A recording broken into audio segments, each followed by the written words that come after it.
Imagine you own a business, and your business brought in $845.9 million last year.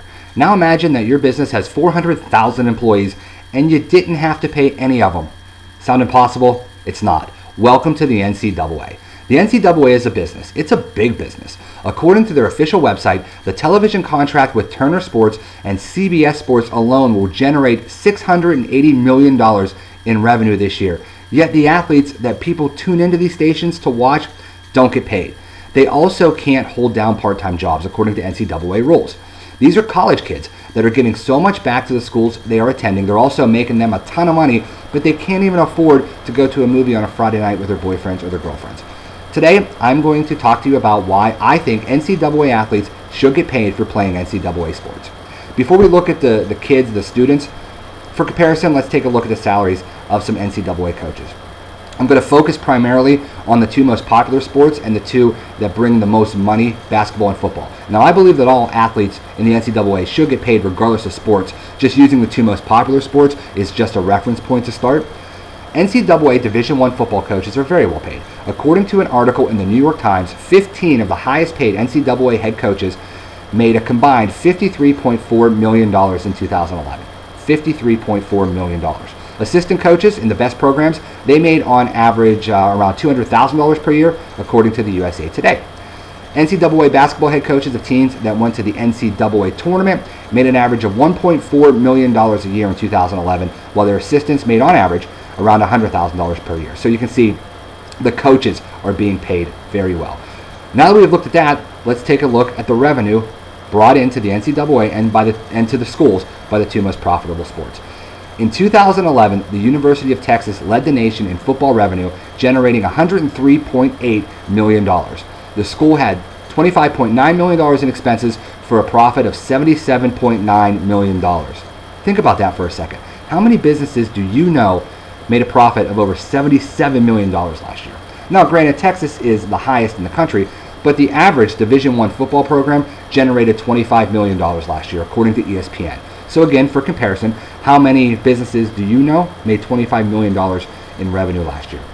In college basketball, Duke led the way. They generated $26.7 million last year, according to Forbes, while the NCAA tournament, also known as March Madness, generated $613 million for the NCAA in 2010. As you can see, these schools in the NCAA are making an enormous amount of money off college athletes. So that brings us to the athletes themselves.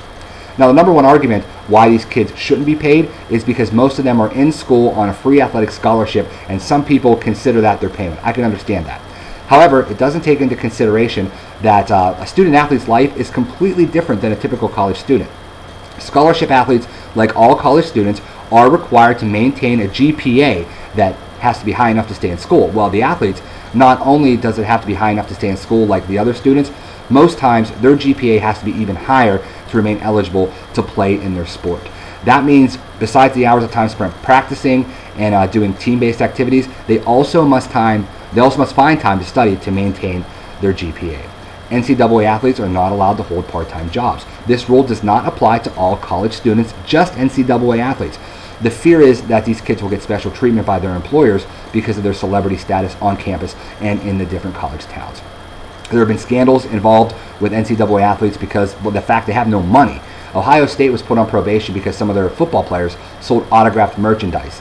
Last year, the Buckeye football team was undefeated and would have played for a national football championship if they would not have been suspended from bowl play because of this.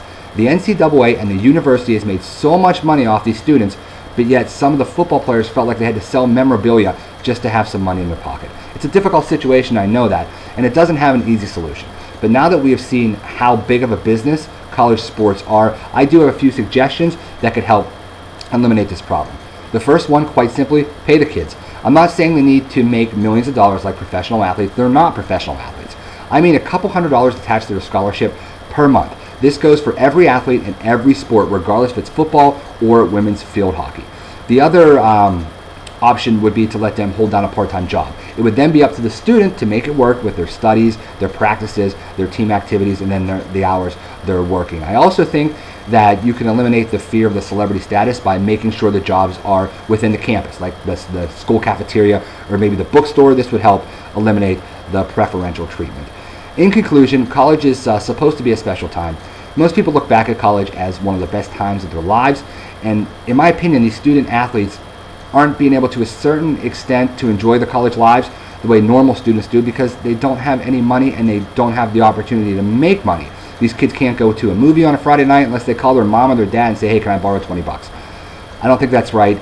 There's no easy solution to this, but one thing is for sure, the current model isn't working, and it's not fair, in my opinion, to these student athletes. They should have an opportunity to enjoy their college lives the way every student does.